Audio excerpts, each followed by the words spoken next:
Ladies and gentlemen, Power is over. But that does not mean for one instant of a second that the fun is over.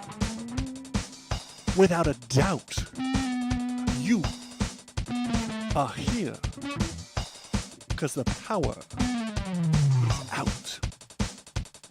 So stick around, because it's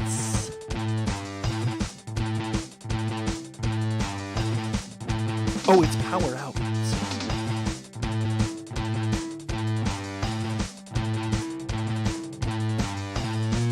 Yeah, it's Power Out.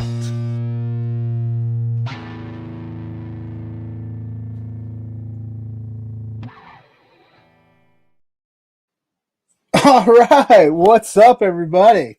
It's your boy Pluggo. Don't adjust your TV screens. Zach, the normal host of PowerrrOut, is on assignment tonight, so I am taking over hosting duties. And I don't think I need these because I don't have to hear anybody but me today, because it's just going to be me talking solo. We're talking NWA Power.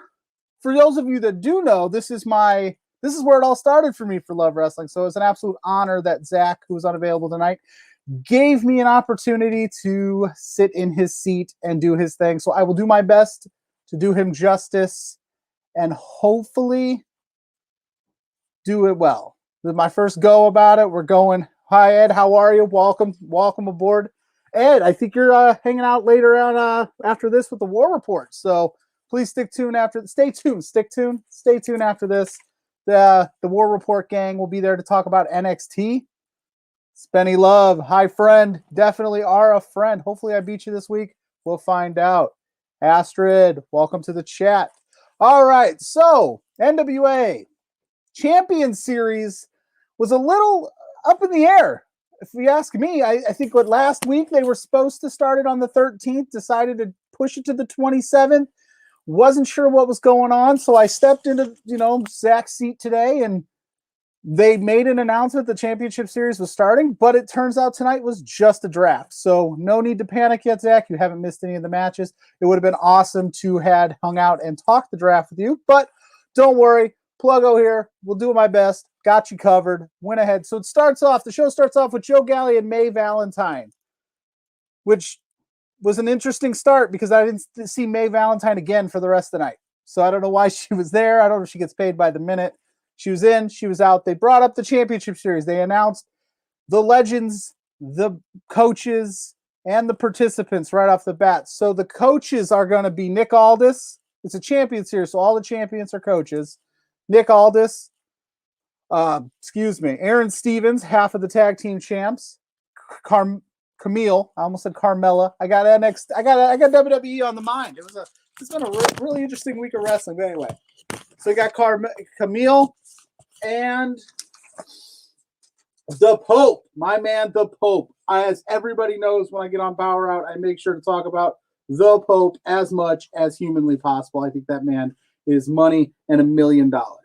So I guess the premise here is that they will team up together with an NWA legend and then draft teams. So tonight was all about just drafting the teams and setting up the stage for what is the championship series. Now, I guess the rules are still a bit up in the air. They talked about how there's going to be points for wins, draws, things like that, losses. They didn't say how many points. They didn't say if you get 3 points for a win, 1 point for a draw. They didn't say anything about it. So they've left it a bit up in the air, which is kind of the NWA style. They just vaguely tell us things and change things on the fly, and they keep us guessing. I mean, last week was like kind of an unannounced clip show, and that's why Zach and Spenny dropped the clip show and PowerrrOut last week, because if NWA is doing it, must be working, right? So not 100% sure of the rules, but it starts off and you got Nick Aldis, and he's talking about who he wants as his.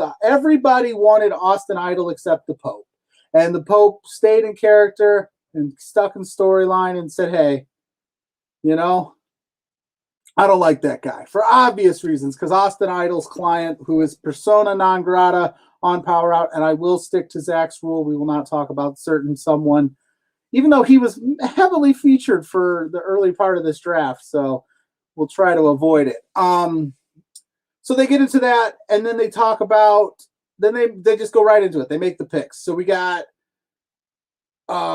Nick Aldis gets paired up with Melina. Is his legend? Not really feeling it. They weren't really feeling it. I don't think either one of them wanted to be together. Nick Aldis made it pretty clear he didn't want to be with Melina, but he gets stuck with Melina. We get Pope and Velvet Sky together, which they had announced that they had history together, and I can't remember exactly what their history is. Maybe it was from their time in TNA or Impact, but they seemed to gel really well and meshed really well as a unit, so I'm really excited to see them. We get Aaron Stevens and Taryn Tyrell together. Aaron and Taryn, I mean, they're going to drive that into the ground during this Champions Series, I have a feeling, but that's okay. It's fun. It was a good time. And then Camille gets paired up with Austin Idol, and Austin Idol is loving it, right? So he's happy about it. Camille's cool with it. So they get to going. So they announce the participants, and instead of going down, I did actually take notes for this. I wanted you guys to know that this isn't Between Two Beards. I was going to take this a little bit more serious since this is Zach's baby. I don't want to let him down. The participants are announced as, and there's 20 of them in this draft. So basically they can draft these people: Sky Blue, Sky's Boogie, Jordan Clearwater, Colby Carino, Crimson, Jax Dane, Fred Rosser, Kratos, JTG, Genocide, Lady Frost, Tom Lattimore, the Mystery Man, or as the Mystery Guy, as the Pope called him, Persona Non Grata, Mims, Trevor Murdoch, Kenzie Page, Jake Plumpett, or Jake T. Plunkett, sorry. I can't read my own writing, and Sal Renaro and Marche Rocket. So basically, it was really strange. So they cut over, it's Joe Galley, and he's announcing the picks, and what they did a snake draft, essentially, a 4-round snake draft, but there was 20 competitors, and we'll get into that here in a second. So they decide who goes first, and first up was Camille and Austin Idol. They get the first pick. So already there's some tension, right? Because Austin Idol's client and, Camille has vetting interests here. So that's fun. There's a little wrinkle there. But Camille comes right out and just goes, boom, Lattimore, done. And Austin Idol's like, he's mad about it, right? So he's pushing back, whatever. So Tom Lattimore goes number 1 overall. He basically says it's not because of Camille, it's because I'm a killer, yada, yada, yada. So he's your first overall pick. Then Aaron Stevens and Taryn Tyrell come up, and this is where it gets really fun and really interesting and confusing, because they'd all changed clothes, right? Each scene, it felt like I was like, oh, wait, are they cutting this together? Did they draft this at different times? Because, like, Taryn Tyrell's in a really nice dress, but she wasn't when they were talking just in the studio. Like, it was very all over the place in terms of, like, how they piece this together. But hey, it's a tape show. I guess you could do that. But some continuity in the clothes would have been nice, I guess, because I was getting confused. Anyway, so Taryn Tyrell does all the talking. It almost gave me, like, Aaron Stevens almost gave me the Ms. Dow vibe. So she goes, we're taking persona non grata. And that's what I did. That was my face. Really? Like, come on. We've been down this road. We're not going to waste too much time talking about that. So we're just going to move on down the road. So they take him number 2. So the 2 guys off the board, Aldis and Melina come up next, and they have just friction. It is friction. Aldis doesn't let her speak. Well, I don't know what Aldis's deal is without letting women speak. That's like his thing. I don't understand it, but it's Nick Aldis. He's had the championship for like 10,000 days. So we let it roll. Well, before I get to their pick, so what they did is they tried to make this a very draft style. So like when they made the pick, then they talked about the pick and why they made the pick. And Aaron Stevens makes the pick, and literally they cut to him going, everybody's asking me why I picked so-and-so. You just made the pick. Nobody's asking. It was literally 2 seconds ago. So that was a little choppy and a little strange, but I get the vibe they were going for. It did look, I liked the studio look and how they were making picks. So anyway, we move on real quick. We're going to go down this real fast here. So we got Aldis and Melina, friction between the two. Not really like it. I kind of dug that. He wasn't taking her advice, blah, blah, blah. Round one, they take Crimson right off the bat. Makes no qualms about it. And Crimson looked like $1 million in his suit. I'm going to say that right now. I know that, if you ever watch drafts, they always talk about who was rocking what and who wasn't. And Crimson was killing it tonight. So if you get a chance to check him out in that suit, do so. Looked like $1 million. So then we move on to Pope and Sky, and they've got a really good rapport with each other. They're vibing. Pope's putting over Velvet Sky. Velvet Sky's putting over Pope. And they just go right off the bat. They say, look, we're taking the guy that was trained by Harley Race, Trevor Murdoch. So Murdoch ends round one as that Pope and Sky's pick. And he, on the other hand, did not look like $1 million in his cutoff shirt and his gut hanging out with his hat. Not that I'm the judge. But, come dress for the draft position you want, not the draft position you have. Am I right? I don't know. That's a saying. We'll make it a saying. So as I said, they make the pick. They talk about the pick. It's well, hello there, Karen. How are you today? Welcome to the chat. Lots of people here. Thank you guys for hanging out. I know that you guys usually love to see Zach's beautiful face, but again, it's Pluggo today. We're making it happen. We're doing what we can while he's on assignment. So it's a snake draft. So the Pope and Sky get the 5th pick. So they snake right back around. And this is my qualm with, this is one of my qualms with their draft. JPJ, what's up, dude? Killing it, Prius. Thank you, man. I'm trying. This is a solo. This is my first solo stream. I'm hoping you guys love it. I'm having a blast trying to get this done, Just doing my part, brother. Doing my part. I'm going to hang out with you on your stream here in a little bit.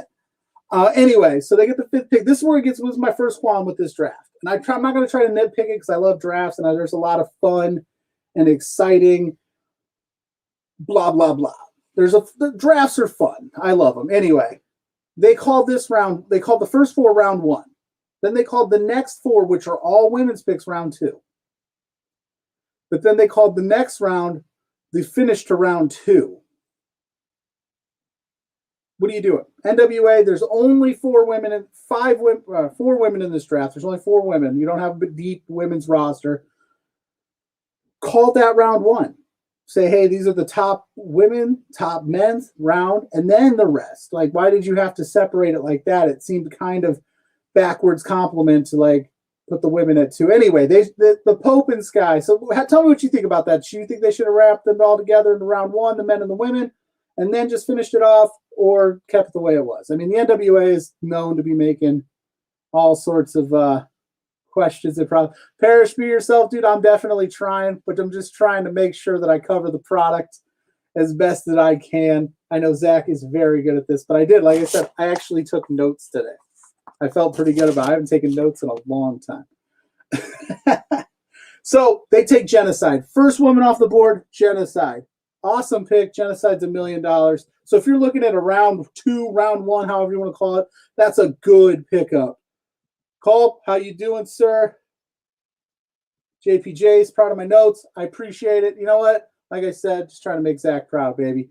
Here, let's keep on moving. Keep on moving. So Aldis and Melina are up next. Again, very tension heavy, and I kind of dug it. I kind of dug the tension. Melina played it off really well. She's just like, is in my opinion going to matter, blah, blah, blah.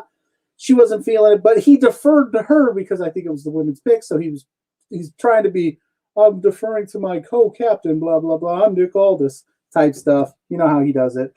They take Sky Blue, a very nice up-and-comer. I think Sky Blue has a huge future. So getting her in the second round. First round, again, I'm going to just call it the second round because that's what they called it for continuity purposes. We'll just keep moving on down that list. So Sky Blue, awesome pickup. They keep going. So we go to Stevens and Tyrell. They take Lady Frost. She's new to NWA. She looks to have a bright future. Excuse those crazy noises. I just hit some buttons I shouldn't have. Hopefully the stream doesn't explode. Just kidding. Just kidding, Spencer. Hi. Lady Frost, it's a good pick. She didn't look like she was super at first. She kind of was like, oh, you guys are taking me. But I think it's going to work out. I think there's a big future there for Lady Frost. And then to round out the women's picks, Idol and Camille take Kenzie Page. Kenzie Page, again, you've seen her a lot on AEW Dark. You've seen her a lot in the indie scene. She's going to be big. That's a good pickup for this series. And again, I still don't quite understand what they're doing because they didn't explain like the rules at first. They kind of explained them after the fact, but they left them very vague. If anyone can perform it, I lost it there, Parrish. I'm still learning all this good stuff over here, so don't judge me. I'm still figuring out these comments, but let's put it up there. If anybody can perform by themselves, it's definitely a married man. Y'all, I don't have a lot of time, guys. We got NXT to talk about tonight, so don't get me all flustered. That is fair. Anyway, moving on. So that rounds out the women's round. So they go into the second round, and again, they snake it through. Camille and Idol take Kratos, which I thought was interesting. That gives you a riff because Stevens didn't take them, and they're tag champs. I know that they're beefing, but still, it adds a little bit of a layer. Stevens and Tyrell come back with JTG. Good pickup, like JTG and NWA. I think he's doing a lot of cool things. Fred Rosser goes over to the Aldis team. That no days off, baby. Then Jax Dane to Pope and Sky. That rounds out the third round. So we move up into the fourth round, and as again, we snake through. And Pope and Sky take the mystery man. I have no idea who the mystery man is. I've got no inclination of who it is. So if you've got some ideas on who you think the mystery man is, let me know. But that's a value pickup right there in the fourth. As your fourth round pick, that's a flyer. You take that. You take that flyer. He could hit big and win this whole thing, or however they're going to play it for this tournament. It's a tournament of sorts, I guess. Anyway, moving on. Aldis and Melina end with Slice Boogie. So this is where it gets interesting for me. So they had 20 people. They ran a 35-minute show. They left the last 4 people as they randomly threw them on a team as alternates. So they're not even on the team because we'll get into that after I explain the 4. So Sal Ronaldo goes to Camilla's team. Jordan Clearwater goes to Steven's team. Aldis gets Jeremiah Plunkett, and Colby Carino goes to Pope and Sky. A lot of some young guys there. Plunkett and Ronaldo a little bit older, doing some things. It's going to be interesting, but they're alternates, right? So they didn't really explain what the alternate thing was.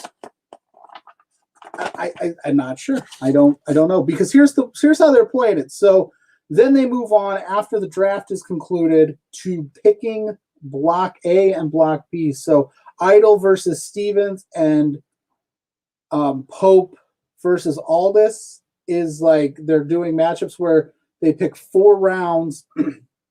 And they can pick the spot in which they put the match.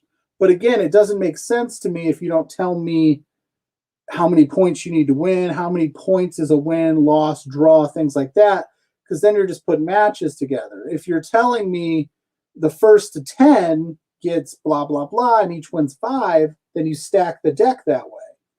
But that didn't happen. Basically, the winning champion gets immunity for like a year, which again, I also think is a very silly strategy. Like Lady Frost is money. Absolutely agree, Ed. A year. So we can't, because I can't even say Camilla. Camille even said, if I win, no woman's going to challenge me for my title for a whole year. Well, that seems kind of silly now, doesn't it? So you're going to go an entire year, depending on when this championship series ends up, and not challenge your one of your top titles. You're just going to take that off the plate. I'm interested to see how they do it. I don't know how it works, but hey, I'm not writing the show. I'm just the guy talking about it. So that's where I get confused. So they have these alternates that aren't factored into this block, and they didn't explain what the alternate can be used for. they didn't say, hey, you can sub Colby Carino in for a Jax Dane if it's a matchup that doesn't work. Or maybe, you know, he's injured and you want to swap him out. They didn't explain that. They just said that those last four people are alternates. I don't know why you just didn't go 5th round. Or even in this show would have been really cool to maybe have those 4 do some kind of fatal 4-way eliminator. And as you get eliminated, that's your spot. And you have to go based on the draft rotation. So you could have messed around a little bit with it. I digress. Not my show, but hey, it was a fun little draft. It was a cool little concept. I like the idea of this championship series, but it is very up in the air. I would have loved to have hammered these things out so I know exactly what I'm walking into next week and not having to kind of play catch up with it. So Block A, like I said, is the Idol and Camille versus Stevens and Taryn. Aaron and Taryn. That's what they're going. Aaron and Taryn. Joe Galley was all about it. And I want to throw a shout out to my man, Tim Storm, who wasn't at the beginning of the show at the booth. And that's where I said, you know, the thing about Mae Valentine, she was gone. I don't know where she went. I don't know what she was doing. She was there for the open and then she was out. But then Tim Storm stepped in as they were announcing the Block A's. And that man looked like he wanted to be in this thing. And he gave some really great depth and analysis as a wrestler that could be potentially, that would have, you know, if he was maybe still wrestling as often, he would have been in this thing. So that was kind of really cool to see because, you know, Joe Galley, he's not a wrestler. So having a wrestler's perspective on some of these potential matchups was really cool to see. So we get Block A, and they initially, right away, Block A, they just go, we're putting Latimer out there right away. Number 1 pick, top guy, top pick, putting him out there. So then this is where I got confused. So then Aaron Stevens walks out, and that's again, they didn't let Aaron Stevens talk at all during like the picks, but then Terrell was gone during the block picks. So I don't know why they only brought one out and kept them away from each other. It just, I would have liked to have seen more unity in terms of like, you got to come out and decide together and maybe discuss it a little bit. Like I said, this was very quick, 35-minute show. You know, I'm already 22 minutes into this show, and I feel like I could go for an hour if I really wanted to, but if they're only going to go 35 minutes, right? I'll go as long as y'all want. I'm kidding. JPJ and the crew got a lot to talk about tonight, so I won't keep you too long. But they decided to go with Persona non grata, I almost said his name, at the 4 spot. So they didn't match up what they went this way, and they've left now, and they kept saying like, oh, the matchup could be this. That's huge. You'd have to change it. They were playing it off as if it was like, this tournament is going to be straight fire. I agree. I think it's going to be a great tournament. And thank you for stopping by, James. Again, I just want them to hammer out these rules going into it so I know exactly, like, do these block A, the winners move on to a bracket? I didn't catch that. So if they explained it tonight, I missed it, but I watched the show a couple times over to get all the notes that I needed for the picks. So we'll see. But so they decided to go Persona Granada 2 on the 4 spot. And then they countered back with Kenzie Page in the 3 spot, which automatically put her up against Lady Frost. So then it was just up to JTG goes into the 2 slot with Mims. And so that just puts Marche Rocket at 1. So if you break it down by number, Lattimore is a top overall pick. Marche Rocket was the 15th overall pick. So it's on paper, it's a disadvantage.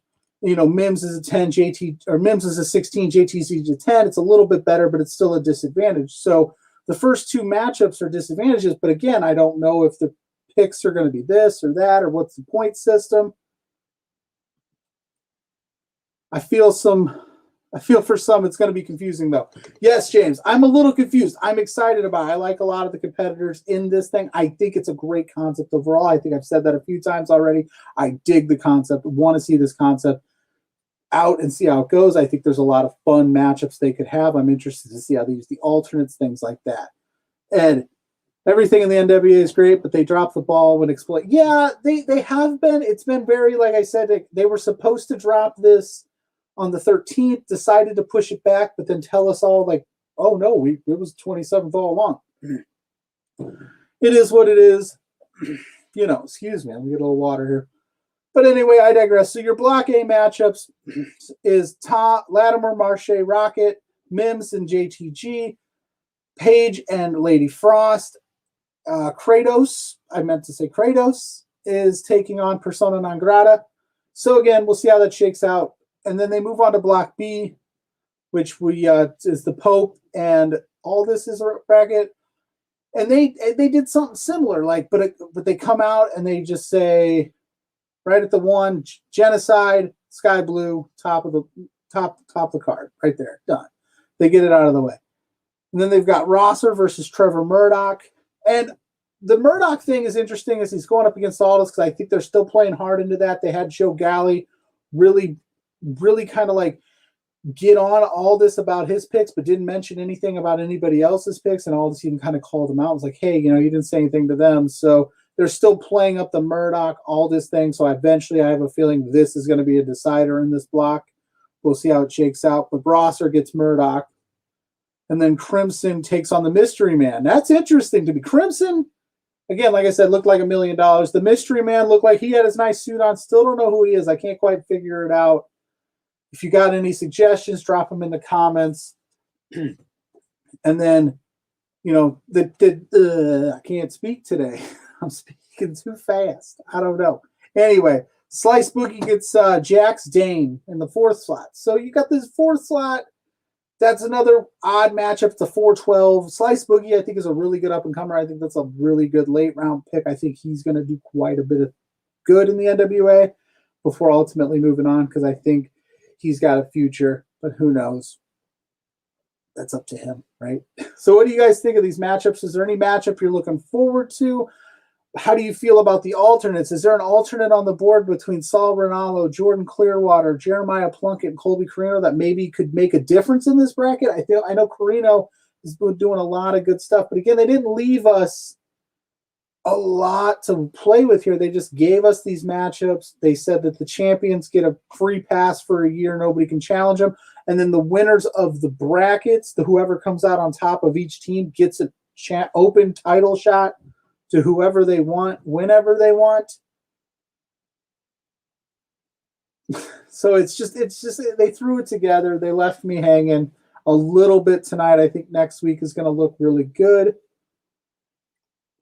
I'm looking forward to seeing some of these matchups, but I would have really liked to have seen tonight overall picture. We'll talk overall picture before we get out of here today because I'm getting close to time. Don't forget to check out our sponsors, RK Athletics, over on Twitter. If you're looking to get, knock out some fitness goals, they're the people to come talk to. Make sure you follow them on Twitter. Don't forget about that. Stay tuned after this. So JPJ, I think he's hanging out with Ed Fries and our new contributor, Astrid Pizarro. I don't want to mess that up. So if I mess it up, I'm really sorry, but she'll be on with him as well.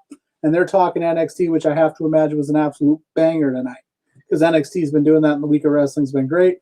But let me just tie it all together before we get out of here today. The overall show, it was fun. I like draft shows. I get excited. I get excited for like matchups, numbers. I like to write down, okay, so they took this guy here, they took this girl here. Like, what are they going to do? I just really wish they would have kind of tied it together and maybe cut it a little bit better. Like I said, it was very quick. Like as soon as Stevens makes a pick, they cut to a scene that's not him at the podium and they talk about the pick, which did make sense to me. And you've got him at the podium. He makes the pick. Just ask them about the pick. Or I would have liked to have seen a few more interviews with the picks. They did a few with Murdoch. He talked a little bit about, how Aldis doesn't want him. They should have done all of this on their YouTube page for free to potentially get people to pay for the matches. James, that is an excellent idea that I didn't even think about until you mentioned it. Yes, I think that would have been a great way to do this because I'm not on PowerrrOut a lot, and I know here at Love Wrestling, we love to try to keep it very positive as much as we can. But having somebody pay for this show is kind of like, and then last week a clip show. So if it's $5 a month, that's 2 of your weeks were a clip show and a 30-minute draft. Yeah, maybe this would have been a nice little here, I'm going to throw the fans a bone. Hey, come back next week subscribe to Fight TV, and then boom, you've got yourself maybe a few more buys. So that's actually not a terrible idea. I like that one a lot. So overall, I thought it was a solid draft. I'm excited, like I said, to see. I think if I had to pick a steal of the draft, for me, I think the Mystery Man at 13 overall is a steal, because that could be boom. That could be huge, right? You don't know who it is. Could be The Rock. It could be Brock Lesnar. I don't know. The Rock likes power. He tweeted about it.